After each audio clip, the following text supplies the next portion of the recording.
Okay, Tom Home, welcome to the Amateur Rugby Podcast. Thank you for having me, mate. I appreciate it.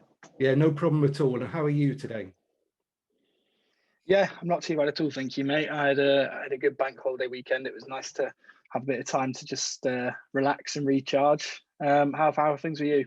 Yeah, good. I've been through a bit of a period recently where just feeling a bit stressed about the run and being injured and possibly not being able to complete it. But I think I'm on the way through that now, and I've just announced that we're going to crack on 19th of September. So hopefully we're through that bit now. No, absolutely, mate. So this is the Amateur Rugby Podcast, Tom. So I'd love to hear a little bit about yourself and delve into a little bit how you got into rugby to begin with. Yeah, okay. So I suppose I'll kick it off with the rugby side of things, just because since I was about 5 or 6.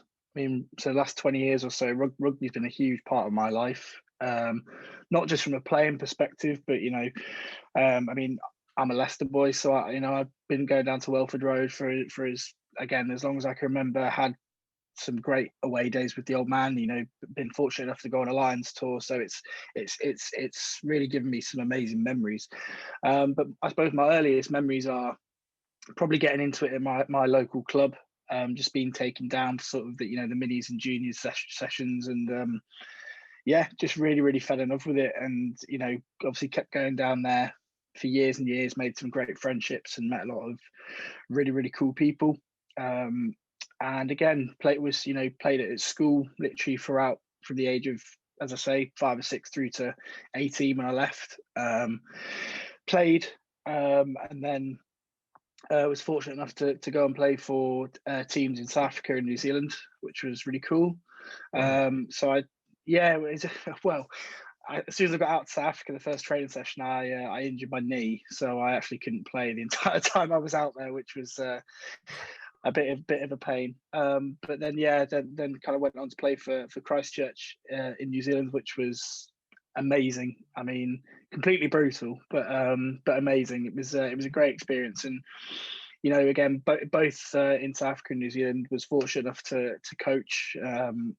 Not just school kids, but specifically in South Africa, was fortunate enough to be able to go out to visit some of the local townships around sort of Cape Town, and go and coach some of those kids, which was, indescribable. It was an amazing experience. I think for me, rugby has always been, it's been a massive part of my life, and I think again, went to Northumbria University and was fortunate enough to play in my first year, which again was great for me because it allowed me to meet so many great people, kind of really, in a way, it did help me settle into uni, because obviously, I suppose from the offset, you're kind of, you're with people who you are quite like-minded with in terms of your what you enjoy and your hobbies and stuff, so that really helped to kind of settle the nerves going into start uni. But in terms of what I'm doing now, I'm the founder of Men's Mental Health CIC blOKes, which essentially provides a platform for men who are 16 and over to talk about their mental health, to connect with kind of like-minded people. And one of the main offering that we provide is our online forum-based platform, in which guys can create a free account and they can share stories, talk about their experiences, provide advice and guidance based on their own kind of journeys with mental health. And I suppose the whole idea of the forum is to just demonstrate to men that no matter what you're going through, you are not the only one. And I think one of the most prevalent things on the forum, which I always think is really nice to see, is we're yet to encounter something that someone said where another person can't relate to also experiencing that. Yeah. So, although, especially mental health, I think although sometimes you think in your head, oh, this is ridiculous, like, I shouldn't be feeling like this. Why is this in my head? I suppose having somebody else going, oh, do you know what, mate, a couple of months ago, I was going through the exact same thing. It just kind of helps to validate how you're feeling. And then again, kind of as a not-for-profit, we we sell clothes, we kind of take fundraising and rely on donations, and kind of what we do is we aim to work with schools, colleges, universities, sports clubs, and businesses around the UK to offer kind of free men's mental health support and resources and materials.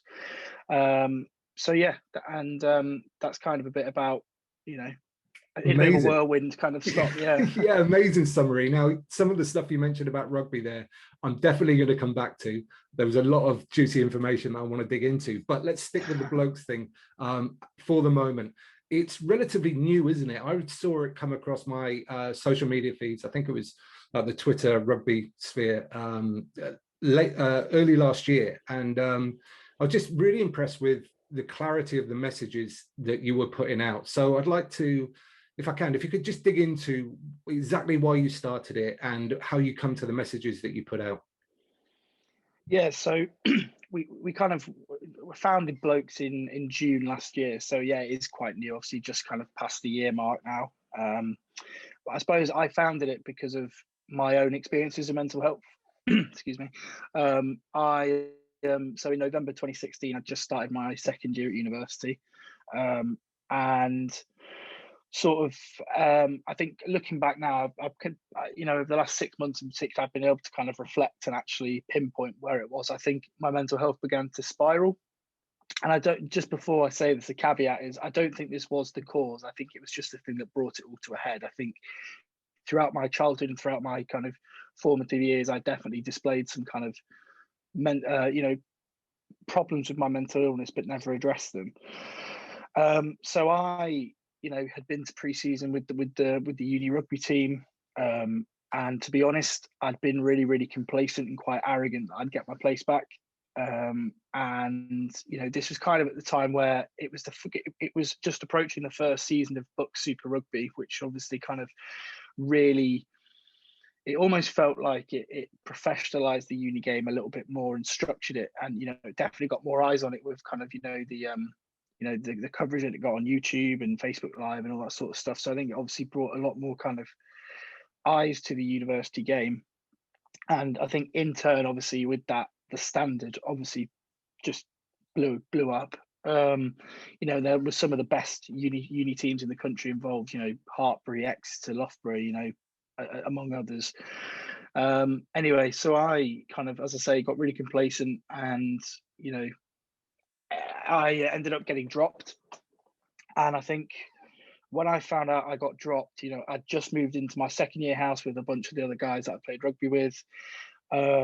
And obviously they, because they were all brilliant rugby players, they regained their places. And I think when I got dropped, I kind of felt quite embarrassed and ashamed. And I kind of felt like, because I was no longer part of that kind of rugby sphere, I couldn't associate with these guys anymore, and I couldn't associate with the guys in the wider rugby team. And that was nothing to do with anything they said or did. It was just my take on what had happened. And so I really began to isolate myself and cut myself off. And that's kind of, with that kind of increased isolation is where I began to really remove myself from, I don't want to say remove myself from society, but certainly remove myself from everyday life, let's say. It kind of, over the course of 3 or 4 weeks, it kind of crept up on me quite slowly. I went from being somebody who was really outgoing and spending time with family and friends, as I said, playing rugby, being generally quite an active, happy person, to then, barely leaving my room unless it was essential. I really kind of stopped taking care of myself. And I think kind of over this kind of 3 or 4 week period, it actually led to me trying to take my own life. Oh, really? Yeah. So, and I think it was only when I got to this real low point that I kind of decided that I couldn't deal with this on my own, and I needed some extra support, which is kind of, and I think just coincidentally, a couple of days later, I was going home for a reading week or something, and was driving back down. It's a long drive from Newcastle down to where I am. It's 3.5 hours or so. So I had a long time to kind of think about what to say, who to say it to. And I think I literally came home, got to my parents' house, came through the front door, and just literally like just dropped on my bikes and just burst out crying. Yeah. And I was like, I just, I said to my mum and dad, look, I don't know what's going on. I need to talk to somebody, but I don't feel like I'm ready to talk to you two yet. So kind of the next day went down, a very classic route of I was taken to the GP and was prescribed antidepressants and referred for sort of counselling and CBT and all these different kind of therapies and kind of professional services.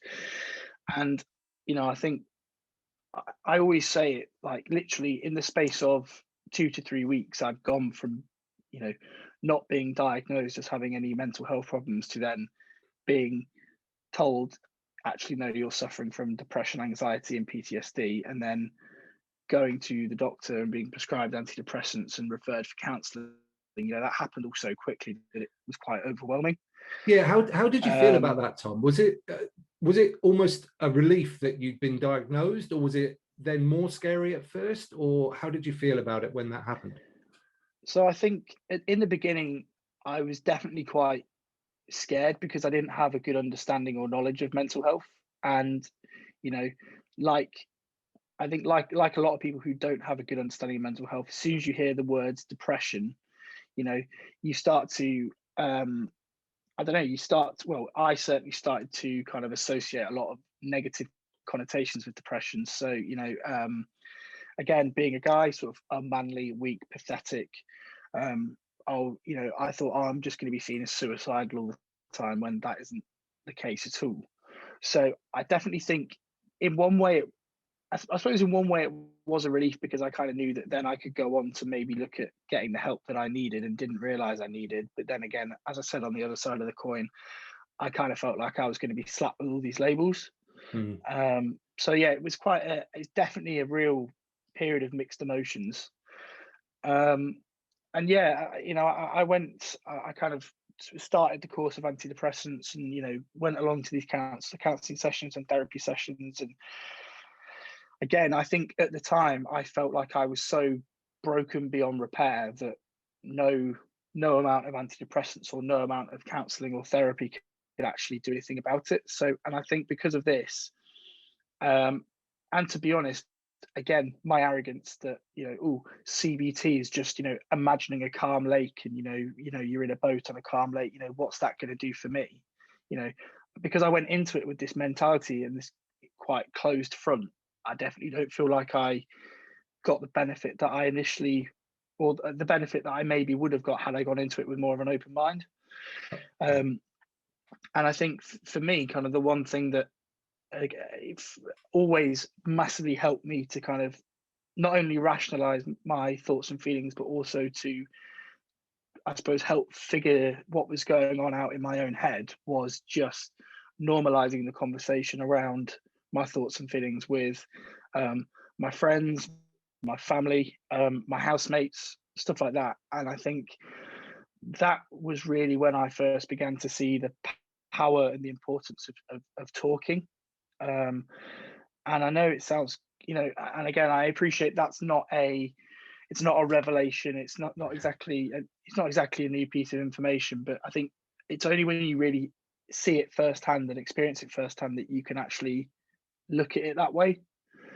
Yeah, for sure, Tom, absolutely 100%. And I agree, it's not a revelation, but at the same time, I move around the world quite a bit. So when I come back to the UK and meet up with friends and things like that, I notice like different changes in people and conversations around how particularly blokes are feeling are much more prevalent now than they ever have been by a long chalk. And it's because of the work that people like you are doing and lots of other people as well, that it's becoming more easily accessible. It's becoming absolutely right to do, and people feel a lot more comfortable doing it. So I obviously, like you said, it's not new, but it is kind of new, really.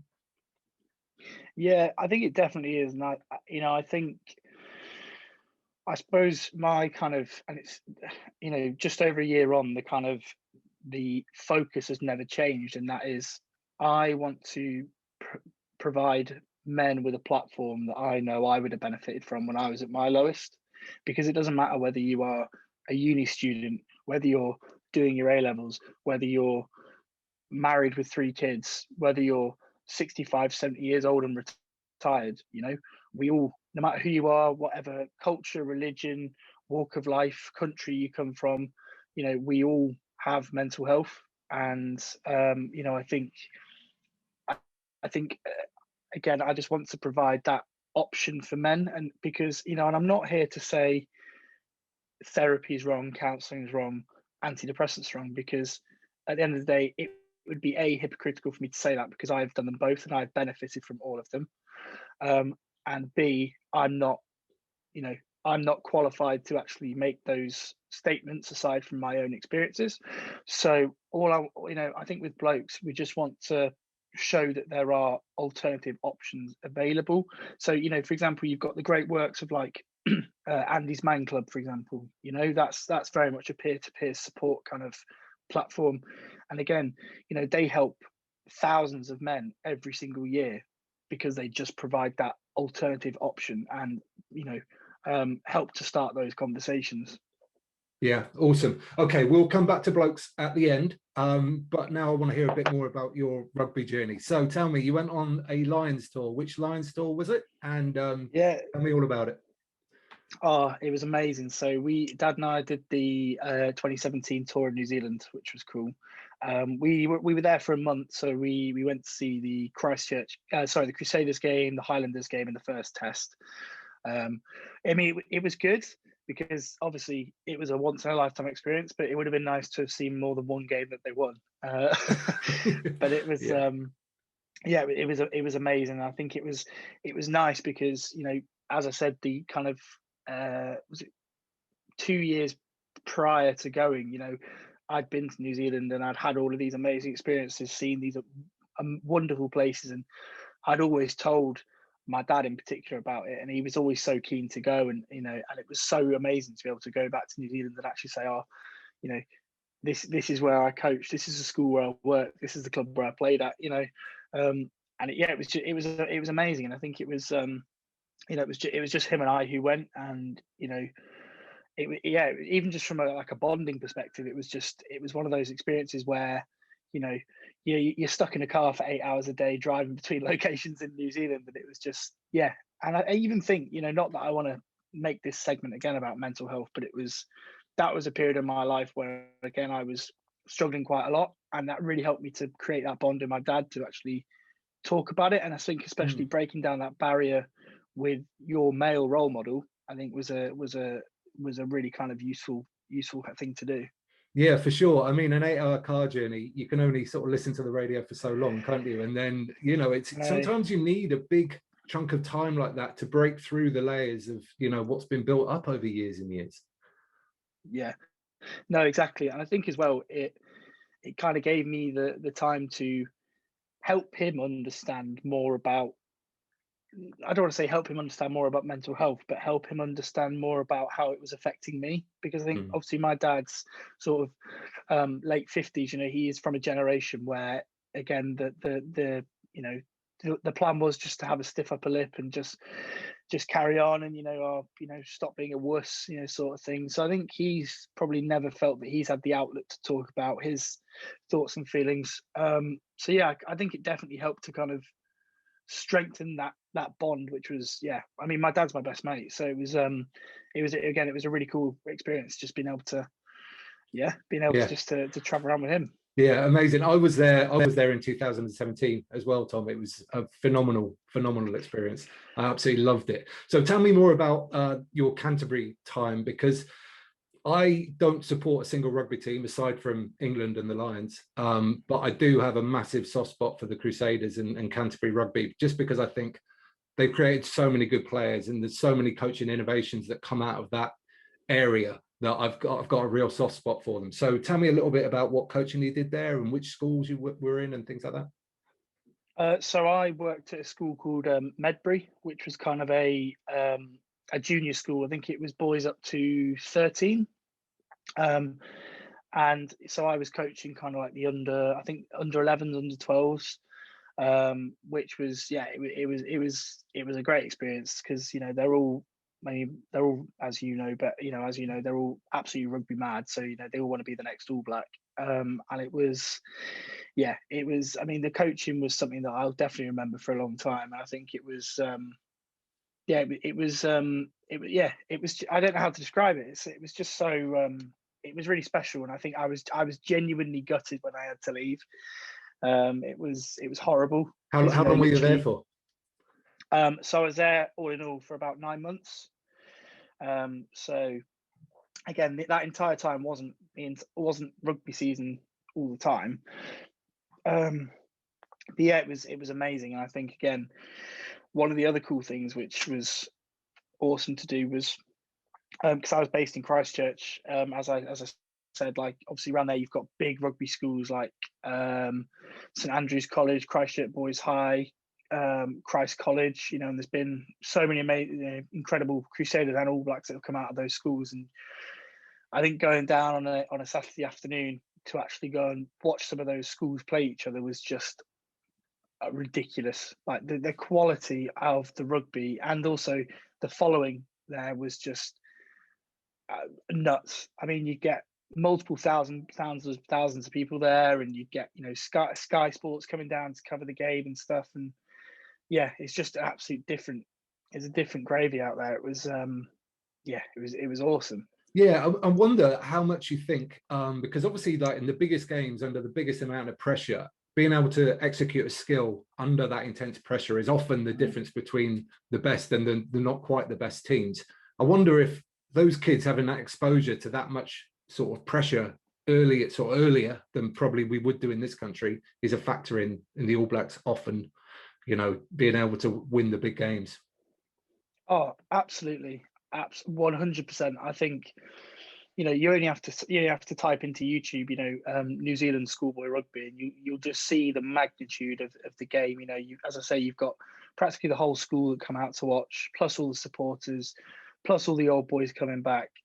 You've got two really fierce hackers before the game, and yeah, it honestly, it looks like it could be a Super Rugby game. It's genuinely crazy. And I think if you compare that to how, well, certainly my experience of sixth form rugby, or under 19, under 18 rugby at school, it just doesn't compare. Because I think we might get your parents come and watch, and the away parents, and you might get a couple of other stragglers who have got nothing better to do on a Saturday afternoon rather than watch some 18-year-olds chasing the ball around a pitch. But it's just crazy, like absolutely crazy. And I think obviously, don't get me wrong, I think when you go to uni in particular, it's different, because again, like Northumbria would play at like Kingston Park, which it's a great little stadium, and there used to be quite a lot of people that would go along to watch it. And I think, as I say, with kind of the introduction of BLOKes Super Rugby, I think that really did help to put a more professional spin on the university game. And I think, because obviously my take on it was that they were trying to sort of make university clubs more like academies, really. Yeah, and I definitely think that definitely helps to definitely prepare players for walking into professional rugby afterwards. Because I didn't get I didn't get to play with them, but I went to uni with the likes of Will Muir, who's obviously now at Bath. He did England Sevens. Ollie Robinson, who I believe has just signed for Hartbury from Ealing. Jake Elwood, who again I think he's at London Scottish. So a lot of players who have gone on to go and take that step into the world of professional rugby. But going back to your original question, yeah, I definitely think those schoolboys walking out on and into that environment week in, week out, it almost becomes, I suppose, expected in the norm. So yeah, I think it's it definitely probably does help them to prepare for life after school in terms of the rugby career. Yeah, for sure. Okay, let's jump over to South Africa now, because another incredible rugby mad country, and you got to coach there as well. So whereabouts and how long were you there for? So I coached at a school called Sax, And again, I wasn't there for that long. I think I was only there for about 8 weeks. It wasn't a long period. But yeah, I was living with 4 of the guys in Cape Town, coaching at school, and had kind of gone down to go and play for a club called False Bay, which is, you know, quite a big club in around Cape Town. But again, as I said, I literally in the first contact session, I really badly injured my knee, and was pretty much out of action playing for the you know, apart from the odd sort of you know, because I'm a hooker, like literally all I could do was just stand in and throw a ball, and you know, I couldn't run, couldn't tackle, couldn't do anything. So that was a bit of a shame. But again, to be fair, the university rugby in South Africa is massive, absolutely massive. And again, I think that is a really good pathway into sort of, you know, definitely the Curry Cup in particular. But yeah, I mean, the quality of the university rugby out there is, again, it's absolutely crazy. Like they literally live and train like professionals. It's it was amazing to see. Plus, they're all absolutely humongous. yeah, that is very, very true. So I saw recently on your social media that you're looking to get back into playing again this season. Is that progressing? And if so, tell me a little bit about that. Yeah, so that's definitely still the aim. So basically, I haven't. So since posting that, I haven't actually progressed it any further. Just purely because I'm the absolute master of procrastination. But no, to be fair, the reason that I haven't got into playing earlier is because I, you know, through various sort of hand injuries, I've got quite bad ligament damage in my left index finger, which makes, you know, certainly being a hooker makes throwing in, makes binding in the scrum quite difficult. And you know, I think it's been something I've been having problems with, sort of steroid injections with, to try and sort out and stuff like that. So, and it's so frustrating because what is seemingly such a small, insignificant injury is literally causing me the most hassle I think I've ever had in my life. But no, definitely the plan is to still go back to play. I've kind of lined up a couple of clubs that I'd like to go back and play for. But yeah, I think, to be honest, more than anything, just from a social perspective, it'd do me the world of good, because I think that's what I've really missed. You know, I haven't played rugby now in 4 or 5 years, and I think, you know, you know, I absolutely love the sport. It will never not be something that's a huge part of my life, but I think I have missed that kind of real social aspect. And again, I know it's different, but about 5 weeks ago, 5-6 weeks ago now, so blOKes had a charity football game against the team based up in Manchester, and you know, kind of being in that changing room was the first time I'd been in that environment for such a long time. And I just literally remember just sitting there after the game thinking, I've missed this so much, you know, just sitting, like, don't get me wrong, we got absolutely pumped, but it was no, that didn't matter at all. But, you know, just sitting down after the game with a beer, bit of music on, just chatting away to people.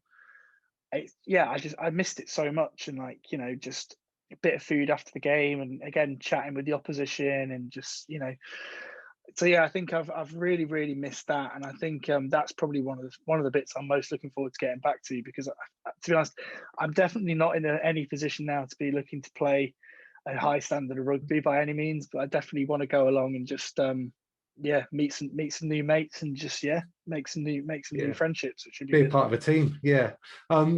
Previous podcast guest spoke about this, James Griffiths, and he sort of said how blokes in particular just quite like being in a little gang together. You know, you don't, for me as an introvert as well, like I don't have to be talking all the time, but just having people around and like listening in and things like that, it's just really, really good. And I certainly miss that massively from my playing days. No, I agree. I think you can almost, I think it's almost kind of like a bit of a primal thing. I think it's almost like, you know, you kind of feel that, even as you say, even though you don't have to be talking away to them, you could just be sitting down listening in. You know, it's that feeling of just having people around you who care about you. I think that's a really big thing, and it almost, you know, I think that's it's a really, really big thing. And again, that's across any team sport, doesn't matter what you play. I think just the feeling of you all being part of something bigger than yourself, I think is a really, really big thing. Yeah, for sure. And that is kind of one of the reasons why I'm doing the Great Rugger Run, I guess, is because I want to just tap into that a little bit again, and just go and experience that kind of teamship of rugby clubs and that rugby family, I guess. So we'll just finish up now, really, and just if you could just tell people how they can find out a bit more about blOKes. Obviously, as one of the charities. Sorry, you're a CIC, aren't you? Yeah, how can people find out about you if they want to know more? So we're on kind of all of the main social media channels, so Twitter, Instagram, Facebook. If you search blOKes, hopefully we'll come up somewhere close to the top. We've got a website, www.blokes.life, and if you want to contact me directly, you can either find me on social media or you can email me, tom@blokes.life, and yeah, be happy to have a chat. Brilliant. And is there any other messages you want to give out to people, or anything more you want to say? I think first and foremost, I want to take the time to actually thank you for selecting blOKes as one of the one of the organisations that you've decided to raise money for. I think it as I've said previously, it massively means a lot, and it hugely helps what we're trying to achieve. So I really do thank you for that. But in terms of the people who are listening, I think not even if you're just a man, if you are a man, woman, young person, in terms of your mental health, I think there's we live in a time now where we've gone through the roughest 18 months that people could probably go through as a nation, and I think mental health has spiked, and I think we just all need to take care of each other, and I think we all just need to if we feel like we need to get something off our chest, or if we need to talk about anything, then we need to feel able to do that. So whether it is a GP, a friend, a family, whether it's a pint of beer, a cup of coffee, or a dog walk, just get talking. Yeah, amazing, Tom. It's my pleasure to help you out with this. And one of the reasons why is because your messaging and your positive attitude is just so incredibly clear the entire time. So thank you very much, and I'll see you on the Great Rugger Run. No, thank you, mate. Take care. Cheers.